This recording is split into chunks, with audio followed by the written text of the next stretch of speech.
I'd be very happy to, and I want to thank the deputies for their contributions today and last Tuesday.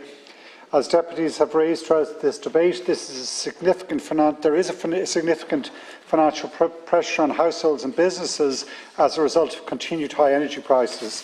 The Government is fully aware of this fact and has introduced a range of measures and supports as previously stated. I am confident that the legislation before the House today will provide for a fair collection of revenues from fossil fuel companies that have generated unexpected surplus revenues as a result of the war in Ukraine. The collection of these temporary solidarity contribution proceeds can then be distributed to alleviate some of this financial pressure on energy consumers. Governments in other Member States have introduced this temporary solidarity contribution earlier than now. However, if this Government were to implement a temporary solidarity contribution in a manner similar to other Member States, the result would be little, if any, contribution being collected and distributed to energy customers. Through this bill, the Government is seeking to maximise the collection of temporary solidarity contribution while balancing concerns about energy security of supply and impacts on future energy investment. The bill also provides robust powers to the Revenue Commissioners to ensure timely and efficient collection of a temporary solidarity contribution. It's an important piece of legislation that demonstrates the Government's commitment to collect revenue from windfall gains generated by companies as a result of high energy prices, which can then be distributed to households and businesses that have been negatively impacted by those same high energy prices. I'd like to respond now to some of the questions and issues raised by deputies. Deputy O'Rourke queried the deduction of losses incurred in capital expenditure from contributions. Losses pre the 1st of January 2018 and post the 31st of December 2023 cannot be deducted from the temporary solidarity contribution and will not be taken into account in the calculation of the TSC. This will increase the revenue collected. Losses within the baseline period of 2018 to 2021 used to calculate the temporary solidarity contribution can be taken into account. However, if the average taxable profits for 2018 to 2021 is in the negative, then for the purpose of calculating the amount of temporary solidarity contribution, the average taxable profits shall be zero and not the negative figure. This would in effect lead to the 75% rate being applied to all profits generated by a company that has been loss-making in the baseline period and would not benefit from the 20% increase on average taxable profits in the temporary solidarity contribution period. There is an allowable deduction for capital expenditure incurred on the acquisition or construction of tangible assets in the years 2018 to 2023 that meet certain criteria.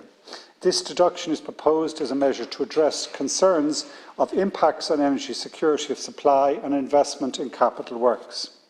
Deputy Whitmore queried the rationale for the 75% rate for the temporary solidarity contribution. If the temporary solidarity contribution were to be levied at a rate of 33%, it would not collect a significant portion of the windfall gains. For instance, if profits doubled, an increase of some to 100%, then a 33% would only apply to 80% of the increase, as a 20% increase is allowed for, and thus collect only 26% of the increase in profits. In contrast, the cap on market revenues, also provided for in the Council Regulation 2022/1854, is effectively a 100% charge on windfall revenues above a threshold, which would collect a significant portion of the windfall gains. A rate of 75% for temporary solidarity contribution is considered fair and appropriate to ensure that where significant windfall gains are made, then a substantial portion of those windfall gains will be collected by the state without impacting on energy security or investment. As the Deputy previously mentioned on Tuesday, this Government's rate is in excess of the majority of other countries in the EU. The 75% rate is one of the highest, if not the highest rate for temporary solidarity contribution being applied in Europe.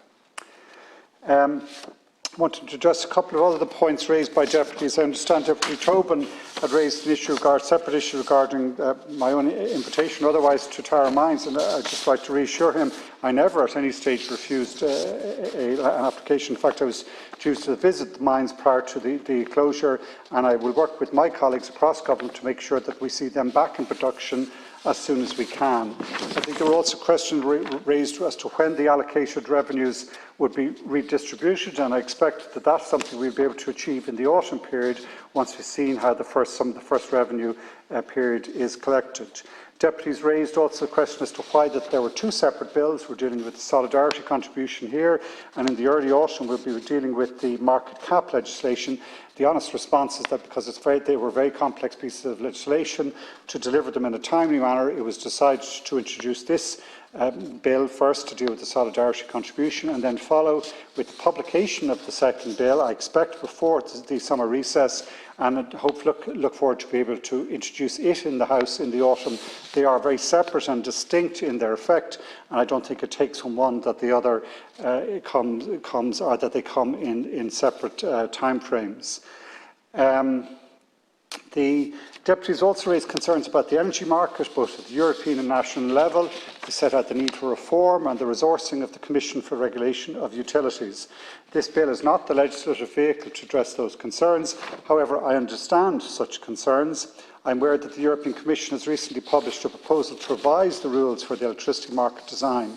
The Commission for Regulation of Utilities is an independent statutory regulator whose functions include regulation and reform of the electricity market, regulation of the natural gas market, security of supply, consumer protection, upstream and downstream gas and electricity safety, and economic regulation of water services. CREW is legally independent in the performance of its functions and is entirely accountable to the Oireachtas. Deputies have raised concerns about the actions of the Government to address the impact of high energy prices on households' businesses. I would reiterate that this Government acknowledges this negative impact.